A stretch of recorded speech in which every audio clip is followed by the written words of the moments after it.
কি বলছে একবার দেখুন। और जो लोग अपने आप को हिंदू कहते हैं वो 24 घंटा हिंसा हिंसा हिंसा, नफरत नफरत नफरत। জয় হিন্দ, ভারত মাতা কি জয়। Dear Rahul Gandhi, opposition leader হয়েছে, খুব ভালো কথা।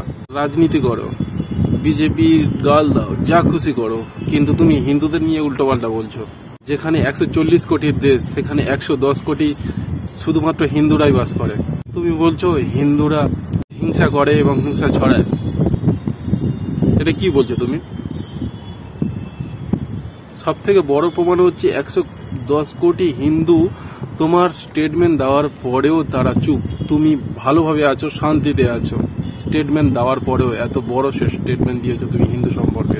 তুমি রাজনীতি করো না, রাজনীতিতে গালাগালি দাও, যা খুশি করো, কিন্তু তুমি হিন্দুদের সম্পর্কে কি বলছো? তুমি কি হিন্দুদের ভোট পাওনি? আর সনাতনী হিন্দু ভাইরা, তোমরা একজোট হও, এদের জন্য অন্তত একজোট হও। জাতিতে না বেটে নিজেদের ভিতরে একত্রিত করো। এরা রাজনীতি করতে করতে হিন্দুদের ওপর আক্রমণ করতে আরম্ভ করেছে।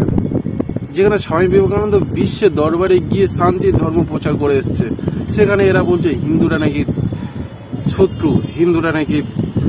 আর গর্বের সাথে বলো আমি হিন্দু, আমি হিন্দু হিসাবে গর্বিত, আমি হিন্দু। জয় শ্রীরাম, সবাই ভালো থাকবে।